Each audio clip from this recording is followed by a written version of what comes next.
Good evening, everyone. This is Regina Gibbons, and we are here live for our very first Parent Power series of the fall season for 2025.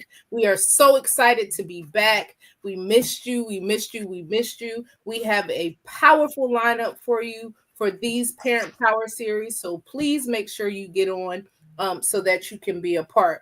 But I am so excited tonight to be able to introduce to you Dr. Emily Cannon. We're going to be talking about back to school, back to stress. We've had a long, short summer. And so now we are back in the swing of things. And parents, I know that your kids haven't been going to bed on time, and now they have to go to bed and get up. And so I know all of those things are a struggle. So Dr. Cannon is going to give you some tips, some tools, and some ideas on how to make this easy. But before we jump into any of that, let her introduce herself, and then we'll get on with housekeeping items. So, Dr. Cannon, please introduce yourself. Good evening. Good evening. Thank you, Regina. It is just an honor to be on here this evening and to be able to share with parents. Parents, of course, are just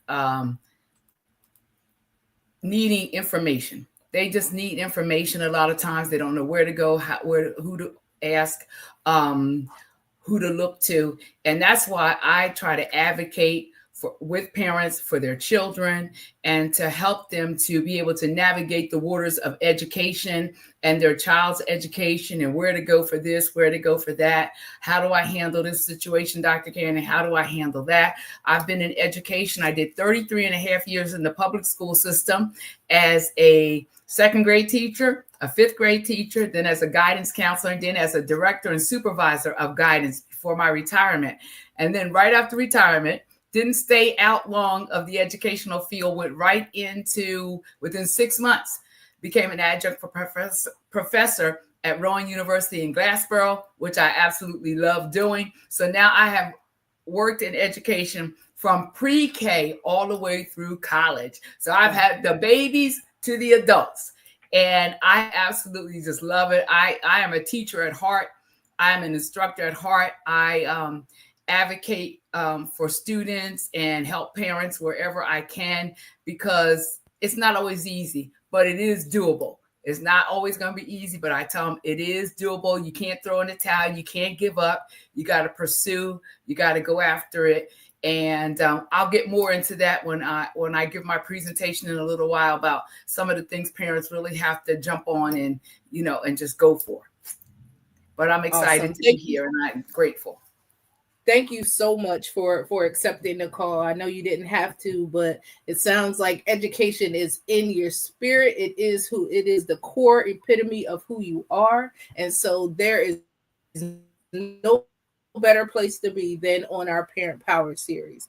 So, Facebook world, if you are out there watching, listen, I need you to get your paper, your pencils, your pens, your crayons, your markers, your color pencils, whatever you need to get to write down some of this information, because this is information that you are going to want to have. I don't want to hear later, oh, I didn't know, or oh, only if I knew. There are ways for you to get information, and guess what? It costs you nothing but your time. It costs you nothing but your time. So please, please, please, please get in where you fit in. If you have comments, put them in the chat. We'll be able to monitor them. We'll be able to answer them, get them on screen so that we can make sure that if you have questions, they get answered at the end of this. I'm sure Dr. Cannon is going to give her contact information or a way for you to contact her if you have further questions. But look, I don't want to belabor this. Let's jump into it. I have a few questions before you start your presentation, just because I too am a former educator. And I know that these things are near and dear to some of our parents' hearts, or they don't know to ask. So first, from your perspective as an educator, what are some of the key stressors that students face when returning to school? Okay.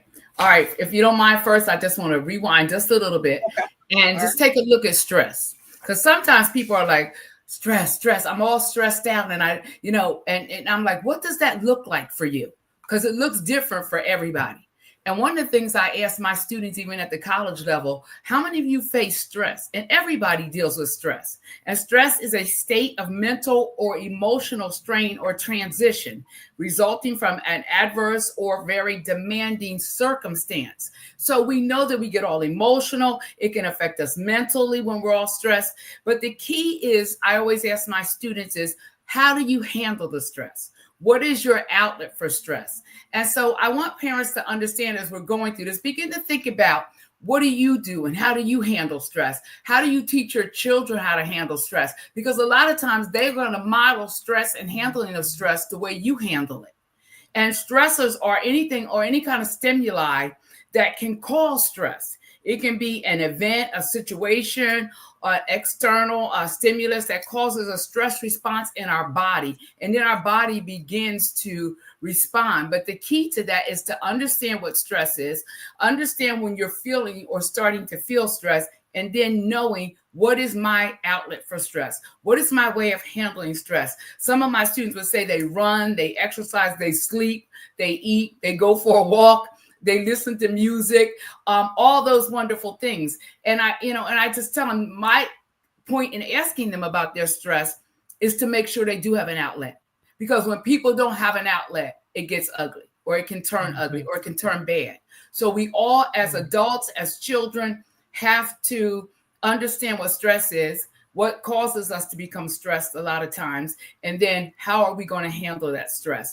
And that's something that parents model for their children, or they need to also teach their children. Okay, this is how we handle stress. We don't have to flip out. We don't have to do X, Y, Z. We can handle it in a more positive way so that the outcome ultimately is positive. So we all deal with stress. And some of the stressors that our children are dealing with right off the bat is social anxiety, academic pressure, and environmental and routine stressors. And I'm going to elaborate on those. And when I talk about social anxiety, a lot of times we understand that because that's a big thing. A lot of times for our children, and even for us as parents, we see what's being put out there on Facebook, what's being on TikTok, what's on the media, all those things. And they can bring stress. They can cause stress to overtake us. Students often experience social anxiety when they're going to school. Will I fit in? They often are feeling pressure because they want to make sure that they're going to fit in, and navigating that new peer group or the peer group that they haven't seen all summer, because face it, people change, children change. They may be your friend last year when you left, and now they came back with a new attitude and they're not going to be your friend anymore. Or absolutely. Or that happens. And children sometimes don't understand how to deal with that and how to maintain existing friendships. How do I deal with the existing friendships I have after the summer break? How do we come back together and reconnect? So that's one of the social anxieties that our children deal with. And of course, the peer pressure. Do I fit in? Will I fit in? Do my clothes fit in? Do my outfits fit in? That's why I so loved it when districts went to uniforms, because it took the stress off as far as your clothes, because everybody had to wear the same thing. Everybody had to look the same, wear the same, dress the same. You may wear a skirt one day, a dress the next, pants the next day, but it was all the same color scheme. It wasn't there wasn't so much of a focus on clothing and being accepted because of what you wear, and just being accepted by others is a significant source of stress for students. Social media is a big issue in our school systems. Mm-hmm. In our school system, we see HIB cases, the HIB, harassment, intimidation, and bullying cases come through to us, and a lot of them are steeped in social media. What somebody said or called somebody out on Facebook about, what somebody posted in TikTok or in Messenger or Instagram, what they said, what they called them, what they said they did or they didn't. And and I've seen this even not being out the public school system. I've still seen it because I am the president of our school board. And those HIB cases, a lot of times will, of course, make it to the school board. And a lot of those cases that we see are HIB, and a lot of them start through social media. because children don't filter. They don't use a filter. And then some of them don't care to. And some of them just think they can say whatever they want. And we live in a time now where we really understand you can't just say whatever you want to say. And we have to teach our children that. So those are some of the social anxieties that cause them stress. Now, and then there's the academic pressures, the high expectations, whether they put the high expectation on themselves to be successful, or whether they're feeling like they're overwhelmed because of the academic expectations that they have set for themselves, or their parents, or even their teachers have set for them. Because sometimes parents can inadvertently cause academic stress to their students, to their child, with a high expectation sometimes that the child feels like they can't meet, And then the heavy workload. They've been off all summer. So they've been home relaxing, maxing, chilling, and all this. And all of a sudden now I got this workload, something called homework that I don't want to do in the first place. And I especially don't want to do it on a warm day when I get home from school. That's the last thing I want to do. And that's why I also tell parents that you have to know your children. Some children can come home, hit that homework, get it done because they want the rest of their evening. Some children need to come home and de-escalate from school, get that snack, get in front of a TV or a computer and veg out for a little while, or take a nap. So you have to know your child and what works best for that child. So then you understand, okay, I need to let them come home. Don't pressure them about homework. Give them that first 30, 40 minutes to an hour to handle what they need to handle and everything like that. So that's something too that needs to happen. I'm sorry, y'all. I'm on grandmom duty. So somebody just had to be in the screen, had to get up here in the screen. And look, Vita, you done got my earring caught. Oh, in my hair. I know. Hold on. See what you did to grandma? Okay. Bye. All right. And then I love you too. And then they also have that with that academic pressure is that fear of failure. They worry about keeping up with the curriculum and performing well on tests, and which can lead to feelings of inadequacy and intense anxiety because they put that pressure on themselves, and that's why as I go through this presentation, it's so important that parents and teachers connect and get an understanding so that the child may be putting too much pressure on themselves. It's not, yes, there's a test. Okay, so let's prepare for it. Let's plan ahead for it. Most people are doing these pop quizzes. Very rarely do I hear that even anymore. So usually when there's a test coming, there's preparation.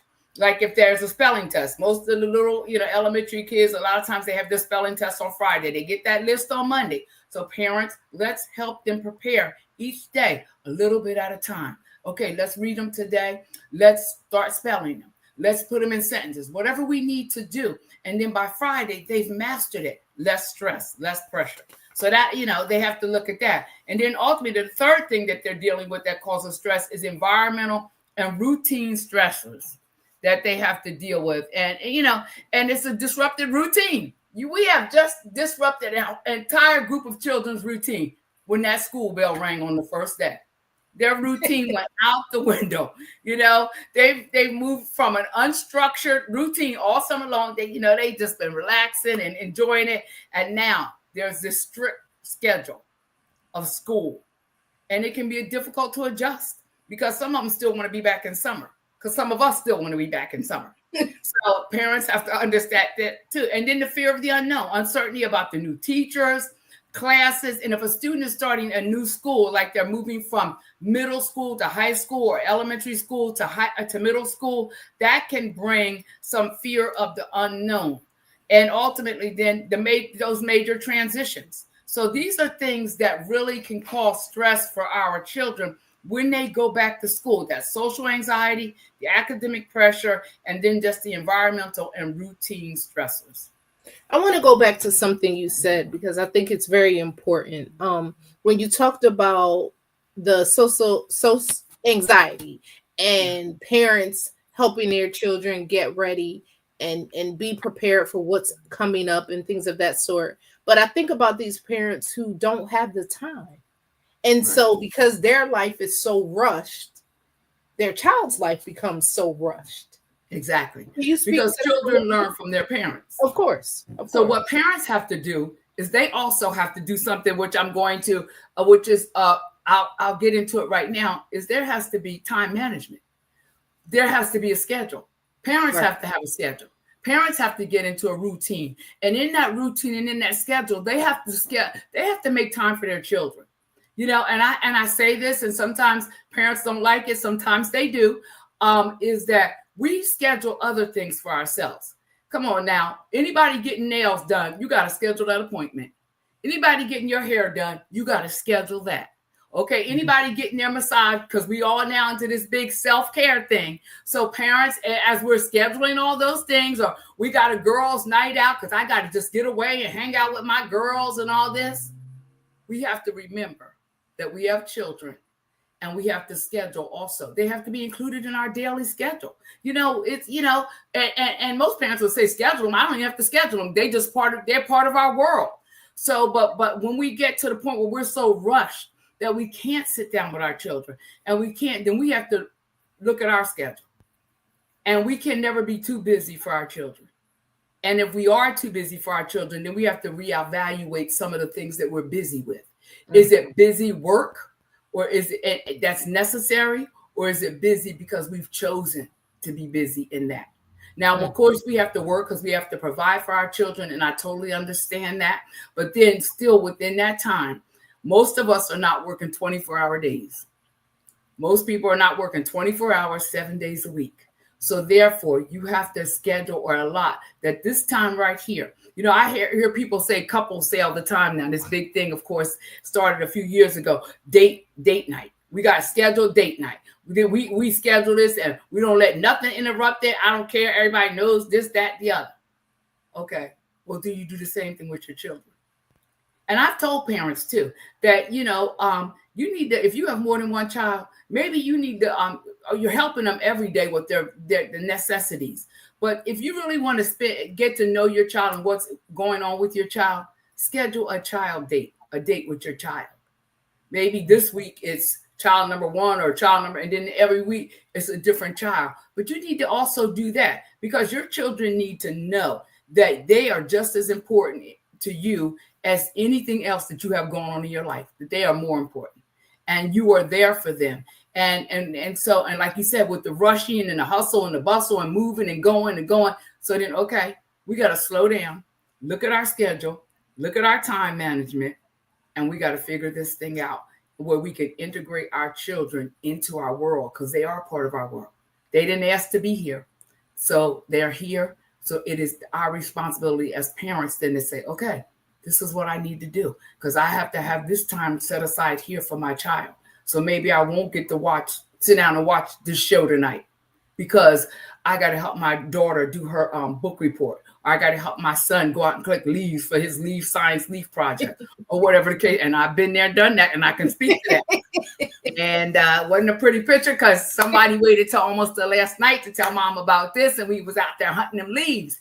And so this is what I'm saying. That's where it's staying on in communication with that teacher and those papers that come home and putting that thing, calendarize that stuff. Get yourself a calendar. Write down. This is, Johnny's project book report is due on Tuesdays. So we need to start working on, or I need to make sure he's working on it. I need to check where are you at with it. Where it is. It's the scheduling.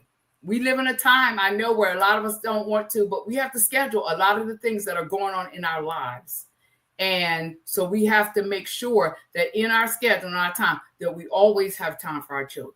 Always. No matter how busy we get, we have to make time for our children. Because you don't want the TV, the computer, the friends, the neighbors, and everybody else pouring into your child and educating your child because you're not.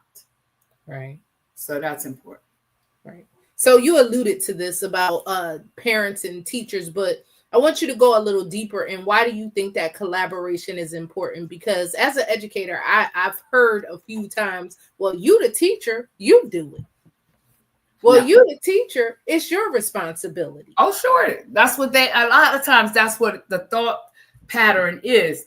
If a child is not doing something or not being successful or something, especially, what you doing? They with you longer than they are with me. Why aren't you? Why haven't they gotten this? But what parents need to know is a strong parent-teacher relationship enhances a child's academic success and overall well-being by fostering mutual trust, respect, and open communication. You gotta have that collaboration. Your children have to know that you and the teacher are working together. Y'all not working against each other. Y'all working together. Y'all connected in this thing called their education. And the key elements include clear and consistent communication. So parents, you have to stay in touch with the teacher as well as the teacher staying in touch with you. You shouldn't have to second guess. If there's something that you have a question about, right there, email, right there. Don't hesitate. You may think, oh man, I must have got it, or I don't understand, or I don't. No. Don't try to figure that out. Go ahead and email that teacher and let the teacher know. You know what? I didn't understand this, or I didn't understand this, or I received this and I'm not sure what it means, or my child came home and told me this. Can you clarify? If I'm getting, if I have it, the whole picture. So they have to be constant communication. It has to be reciprocated on both ends. That it's not just the teacher contacting you contacting the teacher. And it should work both ways and to get an understanding. And I always tell parents, don't wait and show up to your child's school when you're ready to fight the teacher. Yeah. When you're ready to fight. When you don't let it go that far, that you don't got that mad, you don't let it go too far. Yeah. As soon as you have a concern, and don't go up to the school, ranting and raving. Go up as the intelligent parent you are, because you have intelligent children, and go up there and just say, I'd like to, or schedule, however, to go through the steps of protocol, please. Some people try to bypass the teacher, go right to the principal. No, let's do this thing in decency and order. If you have an issue, the first person you want to address is with the teacher. All you have to do is give the teacher a call, email, I'd like to come in and meet with you. Or even if, sometimes if it's better for you as a parent, can we do a Zoom meeting? But I need to really talk to you. But I prefer parents coming in because you show up. That says a lot when you show up. Yeah. That says a lot when you show up. And and you schedule that and you sit down and you talk with them and you get clarity. You don't go in on the attack or on the defense. You go in with an open mind and just wanting to clear some things up or to get clarity about some things. And when you do that and you're not offensive or you're not on the defense, it helps the conversation go better. It really, really does. So really, you want to make sure that you keep the lines of communication open. And I always tell parents, you are your child's advocate. You got to advocate. You have to be that advocate. You have to be that cheerleader for your child like nobody else's business. You got to cheer your child through every situation they're going through. And they want that. And when there's that consistent communication and parental involvement in school activities, look, not one parent, I tell a parent, unless you're in the hospital or you don't have any more time off from work, you should never miss a back to school night. Ever.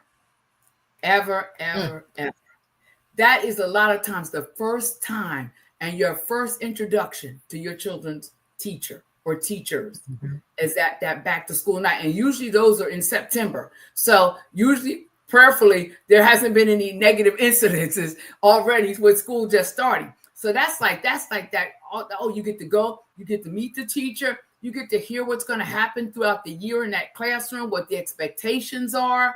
They get to see your face and know you're going to be that face for your child. And you get to hear so much about what's going on. So go to that. Don't miss a back to school night if you can help it. Seriously. As I used to go to all my sons' back to school nights. I now as the board president, I go to every back to school night in our district, all 6 of them. I'm there just walking around, talking to people and just getting to know people. And I love seeing the parents out there. And to me, that says also volumes to your child too. My mom and dad, or my mom or my dad, whoever's going is going to back to school night.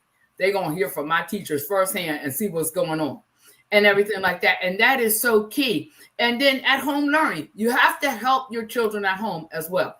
And don't be ashamed if there's something that your child is doing, because a few years ago, they did this thing called new math. You wouldn't believe how many parents was like, what is this new math? How come I can get to the same answer my child can, but my child tells me you ain't doing it right. You got to put it in the boxes and you got to go this way, that way. And yes. I totally understand that because my granddaughter was doing math and she said something to me about a box. And I was like, a box for what? You got to do it. No, Grandma, you got to do it. It's true. It's true.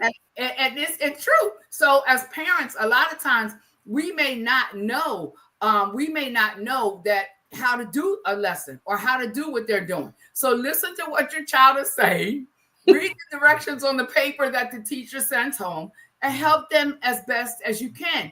And then you may want to send an email to the teacher and say, look, I was sitting with Sarah last night and she didn't understand all of it. I tried my best. So, if it's not right, just know we did work on it. And, we're going to keep working at it. And, a lot of times a teacher will say, okay, no problem. Let me send you some other additional information or other worksheets that will help you to learn it and all that. So you got to be honest. You got to be honest because some of the things coming down the pike are not, are not easy to learn even. And so I get a lot of parents say, I didn't know nothing about that. I didn't know how to do that. I did not understand that. I didn't know what they were doing.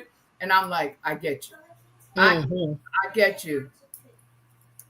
So I understand that too. So that's why when you go to those back to school nights and you go, and then when they have those like math nights, because they know the math is new. So a lot of schools will host what they call a math night for parents to come with the kids and they're teaching them or some kind of other nights and activities. Stay involved in your child's life and the activities that they are involved in. Keep them busy too, as much as you can, and keep them active. You want your children to be active. You don't want them to sit around all day long and have this in their hand, doing this all day. Sure, it helps sometimes when they need to relax or whatever, that helps to relax them. But all day, or either looking at this too, get them out there, get them moving, get them in some activities, get them expose them to some new things. And parents, you have to communicate openly, stay in consistent contact, get involved, provide support at home, and approach with respect. Approach with respect. Treat the relationship, as a problem-solving partnership with your child's teacher. Treat it as a problem-solving partnership. Avoiding confrontations and communicating openly, and you communicate openly to build the trust. Okay. And then on the same token, though, the teachers have to create a welcoming environment. And so, because there's a parent can sense if it's not a welcoming environment. A teacher should always want their environment to welcome the parents, make them a part of what's going on. If there's volunteer opportunities, parents volunteer, come on down to the school, volunteer, be there, be that room parent when you can. Maybe you can only do it one party out of the whole year if they, or whatever's going on, but be that volunteer whenever you can, but the teacher needs to make sure the environment is welcoming because parents will say, I didn't go to the school because I don't feel welcome. And that's not good. That's not good. And, so I always tell teachers, make sure that your environment is welcome, establish clear and consistent channels for communication, whether it's weekly updates, whether you're going to give them a weekly update to keep the parent informed or how you are going to handle them one way or the other, what you're going to do to handle those situations. That's what you have to decide, whether it's my granddaughter's teachers, I noticed in her folder, they send home at the end of the week. They send home the final report. But at the beginning of the week, they send home what should be done on Monday, Tuesday, Wednesday, so that the parent is aware. So parents, look for that information. Look for some of it. Some schools do it online. They use a number of different programs. I saw at our middle school the other day for back to school night, and I was going around and I was listening to teachers saying, if you have any questions about what your child should be doing, go to the website. The teacher said, I put everything right in there. So parents, they're trying to make it also so you're without excuse. And so you can't say, well, I couldn't, I didn't see it, I didn't find. They're giving these children laptops to bring home. They're giving them passcodes to get on. They give parents, they give you your own passcode also, so you can also see what your children's grades are. You shouldn't be surprised. But those are things, and then there, timelines. One thing teachers we always encourage them: if there's a problem, don't wait to contact the parent after it's escalated. After it's escalated, and then it's become multiple problems. No parent wants to come in and say, here, well, Johnny was acting out a couple weeks ago, and I gave him a chance, and then it didn't stop, and then now, and then that. No. I tell teachers, you need to contact the parent right away. Parents want to know. Parents want to know. Some of them are like, well, I don't know. No. Yeah, maybe you get one or two that seem disinterested that you call, but that's the minority. Most of the parents I know want to know, and they want to be informed right away when there's a problem. Like they say, so it can be nipped in the butt and it does not escalate. Okay? Parents, and I tell teachers, parents want ongoing, frequent feedback about how their child is doing. I shouldn't wait. I should not hear from the teacher or know that my child is failing a class when the report card comes out. I should have known long before that there was a problem. But also, parents, I encourage you too, because when I hear these stories about parents saying that they found out or they realized that when their child got to middle school or when they got to high school that they couldn't read, that's a problem for me from the parent perspective. Because how come you didn't know your child couldn't read? Because that's where you come into getting these books, getting your children books so that they can read or sit and read to you, or when they're asking you stuff, you should have them reading information to you. When my son was young, he'd say he liked the sports stuff in the paper, and he'd be like, Mommy, what does this say? I said, I don't know, read it to me. And if you can't read it to me, then I will help you to read it. So when I'm always amazed when I hear this. Well, how'd they get through all these grades and you didn't know they couldn't read till they got to high school? So parents, you have to do your due diligence as well and stay on top. And if you don't feel your child is progressing at the way they should, or reading at the level you think they should, or with the skill set you think they should, you need to set up a meeting ASAP and say, look, we need to have a conversation.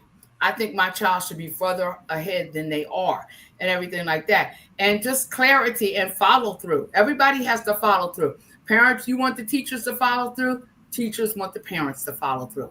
And when they both work together and the child knows that they have that connection, it's less likely they're going to be trying to get over one to the other. Because you know how children will try that. They'll play that. They'll try to play the parent against the teacher. I've had students tell me, you can call my mom, they don't care. And I'd be like, really? Are you serious? And then they'd be like, are you really going to call? Oh, yeah. And I'm going to let her know that you said she didn't care. And then they get, oh, no, I didn't mean that. I was just joking. Exactly. And so, but there has to be that collaboration for the success of the child. And because we're all there about the success of the child, that's what really matters, is that we stay focused on that child. I'm going to tell you that. Is that we stay, no, not now. Go get your shower right now. Thank you. Go get your shower right now. Go get your shower right now. Go get your shower right now. Thank you. Excuse me. I'm sorry. That's that collaboration. That's that grandparent collaboration. Yes, it is. Collaboration at its finest. At its finest. So what so those are some of the things too that children can help to relieve stress too, of the parent and of the child and of the teacher when everybody's working together. And everybody's on the same page, and they know that we're on the same page. My mom is working with my teacher. My teacher's working with my mom. We're all working together, and we're all pulling so that I can be the best student I can be. That is a great stress reliever. Stress reliever. Awesome. So you talked about communication and being effective and emailing and phone calls. So I'm gonna play the other side of that. Being a former educator and having 30 second graders, teacher's assistant, and all of the expectations of that. So, as educators, we try to make sure that we do our best. We try to make sure that we communicate in all of those things. And sometimes it slips through the crack because there's just a lot. So I appreciate you saying that parents, you have to reach out to. Yes. You have to reach out. And you do need to know what's going on in the classroom. But since COVID and all of the changes with parents walking into classrooms, how do you suggest they do that? Because getting to a classroom is hard now. Right. You're right. Because of the and then because of how society has become, it is very difficult for parents to get access to the classroom. Now, sometimes if a child is extremely, acting out to, like out of control, it used to be a time where they would encourage the parent to come in and sit in the classroom.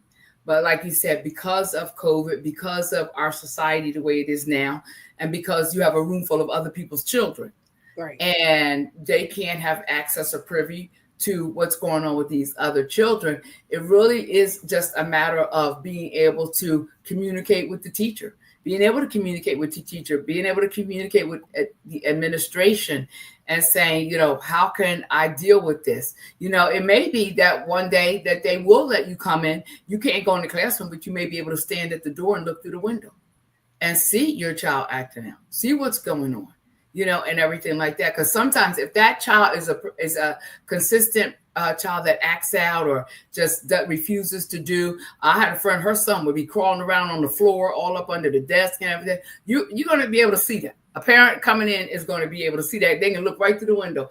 Now you may have to control them so they don't open that door and go in there after that child. But yes, there still are ways of doing it so that you can, even if you have to do it from a distance. But usually it has to be at a point where it's very, very bad. And usually when it gets that way, a lot of times a parent knows already. And they don't necessarily ask, so much anymore to come in. They just want to say, okay, all right, if Johnny is doing X, Y, or Z, or Sally's doing X, Y, and Z, what is going on? I need to know. And so sometimes what has to happen is, depending on their situation, a lot of schools have behavioral aides and all that, and those people in the classrooms now too, that can lend an eye to see what's going on. The counselor can go into the classroom and observe. And if a counselor goes in, the students don't know who the counselor is observing.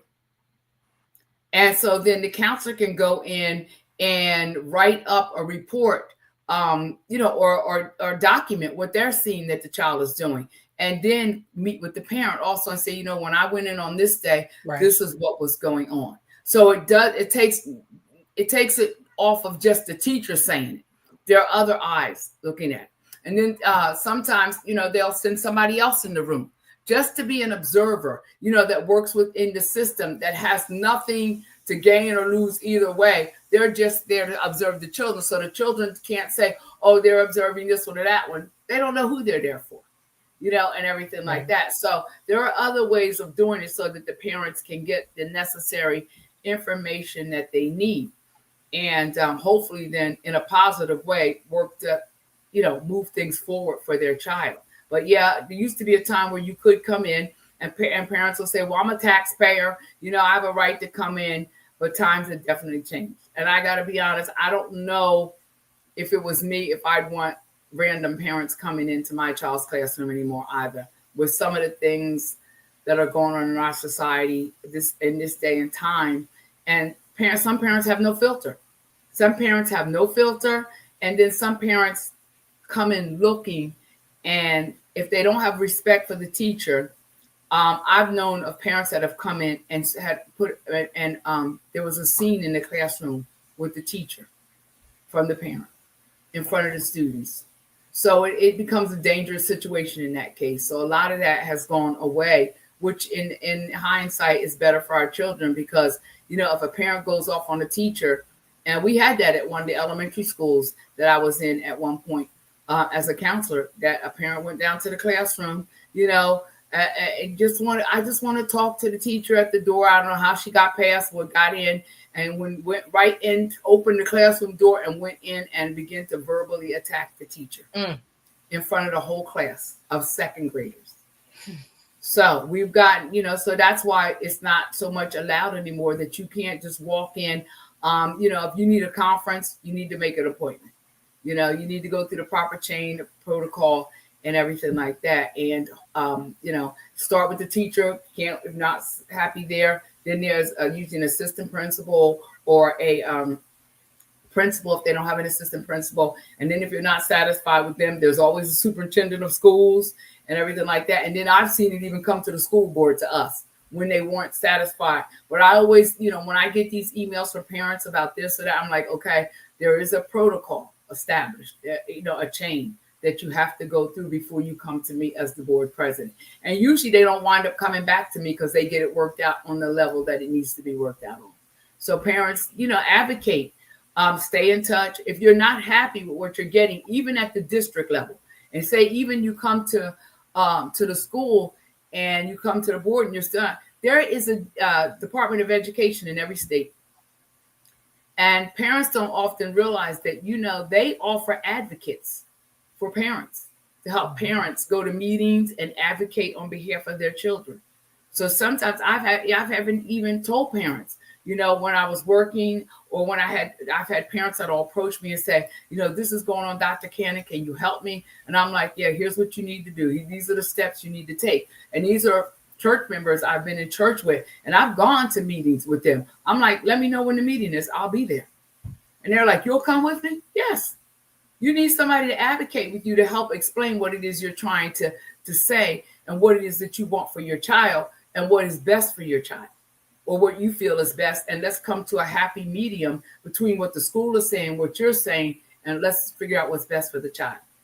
And then maybe they're willing to try what you're saying. And then if that doesn't work, then let's try what the school's saying. We have to figure this thing out because we want your child to have a safe, healthy, and productive year. So sometimes they need to have that advocate that goes with them because sometimes it's not always about an IEP. And I say that because sometimes parents are like, they want to classify. It's not always about an IEP. For a long time, parents didn't realize you could get a 504 instead of an IEP. And you could get the same things in a 504 that you would get from an IEP, but without the classification. Now, sometimes they need a classification, and I do not speak against classifications or special ed. Trust me. If your child needs that service, please take full advantage of it because they can even get it even now in the colleges. So don't think it's going to hinder them from going to college or anything. Parents, be an advocate, but make sure you're using wisdom because you want your child to learn and get the very best. So if they need an IEP, by all means, get that IEP. Get that and work it and make sure they're working it and making sure they're doing what it says. But if they don't, and they need something not quite, on that level, then you want to talk about a 504 plan. How does that work? What can I do? How can that help my child? So, there are different avenues, but always know that you can get an advocate to help you. Because sometimes, like we said, if you don't feel welcome, you don't feel comfortable. Sometimes you feel like, I don't know what to say. I don't know what they're talking about. I don't know what they're talking to me, and all that. You need an advocate to help you. You need an advocate to ease your stress, your stress. Yeah. You've given a lot of information, a lot of positive feedback, a lot of things that our parents can do. The one thing that is going to stick with me, the teacher-parent relationship should be a problem-solving partnership. I'll probably remember that from this day forward because there's no better way to describe it. There is no better way to describe it. So I hope anybody, whatever you take away, make sure you take away that part. Start putting it, tagging it in your post, tag it as a hashtag, because I do think that is very important. And I think if we could get more teacher-parent relationship partnerships, I think schools would start seeing a turnaround also with the violence and with the disciplinary action they have to take. Sure. So with that, what last words of advice do you want to give our viewers, our parents, so that they know that these are ways that you can relieve stress? You don't even have to be stressed going into school. Right. You don't have to be stressed because you've done these things. So What would that look like? I would like to let them know that stress is going to show up in your child. Learn your child. Study your child. Learn who your child is, because stress can show up in that child in different ways: emotional, physical, or behavioral. If your child starts acting out or they don't want to go to school and all that, that's a sign that something might not be right. Okay. Or there's physical symptoms. They got those headaches, stomach aches, fatigue. I'm tired. I can't get up. Something could be going on. Because, weekend it don't happen. And it doesn't necessarily happen because you might think they don't want to go to school. That's not always the case. Sometimes there's something going on that's causing them an angst or this turmoil that says, I don't want to go to school. If they're irritable, sad, or whatever, that, you got to recognize. But again, that comes to understanding your child. And ways to ease that stress is really that time management, take an active role in what's going on in their life, realize they have those, academic and interpersonal struggles. Don't put more pressure on them than they have to. And I always tell parents, if you have 2 children, don't compare your children. Don't do that to them. Please don't. Please don't. And because they're both unique in their own way. And if you have one child that is a straight A student, all right, and every time they bring that grade home, you celebrating like it's Christmas. All right. Then you have that student that you have a child who's a C student, CB student. But the bottom line is that CB student giving 100%. And just like that A student is giving 100%. And when you know that they are, you ought to celebrate that CB student just like it was Christmas time with the A student. Never stop celebrating your children for the accomplishments, especially when you know that they are doing their best. Sometimes we become, as parents, we can become unrealistic. And don't become unrealistic of your child's abilities. Sure, we want to push them. We want them to be their very best, but make sure that they know my mom, my dad, they got my back. They're going to be there for me no matter what is going on. They understand the struggles are real. And children, parents are, they don't have no real struggles. They don't have real problems. Yes, they do. Yes, they do. Listen to your children. Listen to your children. And have an open line of communication is what I want to close with. Listen to them. Have an open line of communication. It is a must. It is a must. Your child should not fear sharing anything with you. They should not fear sharing anything with you. Your support and understanding goes a long way in alleviating their stress. Okay? Establish that routine. Manage your expectations as a parent. Okay, it's natural for us to want them to be their best, but we have to celebrate their efforts rather than focusing solely on the outcomes. Celebrate the effort. They didn't get an A, but you knew they were up working on that project. They got it done. Celebrate that. And then advocate, be an involved parent. And lastly, be that safe space and safe place for your child. They should be able to fall in that safe place. When they come in that door, they should know, if nothing else, I'm in a safe place, safe space where I'm loved, I'm protected, I'm valued, and I have my advocates here with me all the time. Relieve their stress, relieve yours by just being actively involved. Love on them, love on them, love on them. And when you see it, just woosah, take it down. It's all good. It's all good. They'll love you just because they know you love them and you have their back. And you're going to work collaboratively with that teacher, and success is theirs. Wow. That was powerful. That was definitely powerful. I am so grateful that you, once again, that you answered the call and that you said yes. And it's funny that you talked about advocacy, because September we're dealing with education because we're going back to school. And so on September 29th, our Parent Power Series is about advocating for your child. So we'll have Miss Olivia Kofi, who is also a guidance counselor here in the DMV area. Awesome. And she's going to talk about the whole concept of advocacy and what it means to get everything that your child should get while they're in school. And she's definitely going to talk about the difference between a 504 and an IEP and the stigma behind both of those, and how that stigma needs to be erased, because everyone needs assistance in some way, right? It wouldn't have been created if it wasn't a need. Exactly. So, just making sure that you are that advocate, and you know how to advocate. You can't go in screaming and hollering what you want. There's definitely a way Yes. Do everything. Yes. So the approach makes the difference.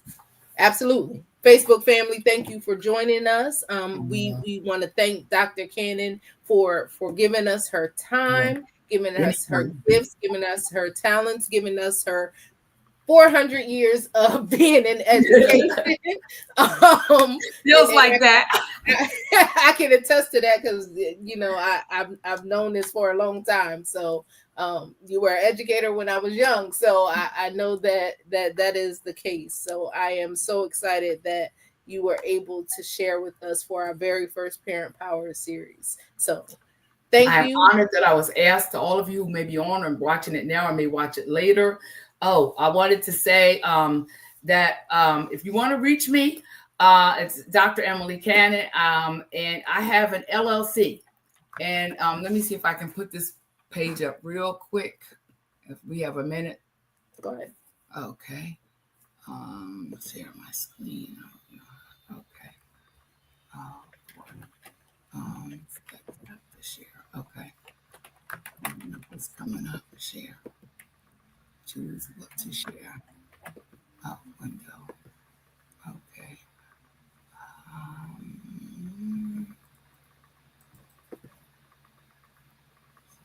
Where's that at? Oh, that's not. Wait. Okay. Oh, here we go. Down here, right down here. There it is. Let me bring it to the. There you go. That's sure. That is my information. Oops, I think I went to. Yeah, that's the Google. All right, there we go. Helping others pursue excellence, called Hope. And that is my email. You can reach me through email. I answer my email. I'll check it on a regular basis. Anything I can do to help any parent that may have been listening or will be listening, tell them just to reach out. If I can offer them any suggestions or anything, I would be more than happy to. I am a licensed counselor. I meant to put that LPC. I'm a licensed counselor for the state of New Jersey, but and I'm honored to be a counselor. I do in-home counseling, in-home therapy, whatever, and I'm just blessed. I'm blessed. Awesome. Thank you so much. And we will be back at it again in 2 weeks. So please join us. If you have not or do not follow Why Not Inc., please do so. It has a list of all of our Parent Power series, and we are doing this bi-weekly. So we'll be back on the 29th, as I stated. So share the information with parents you think may need it. We'll get into talking about even your finances and getting you financially sound to make sure that if you want to buy that first home, you'll be able to do it. If you're saving for a college fund, whatever it is, we're gonna get you prepared to be able to do it. So make sure you tune in. Everyone have a good evening. Thank you so much. Be blessed. Bye-bye. Thank you.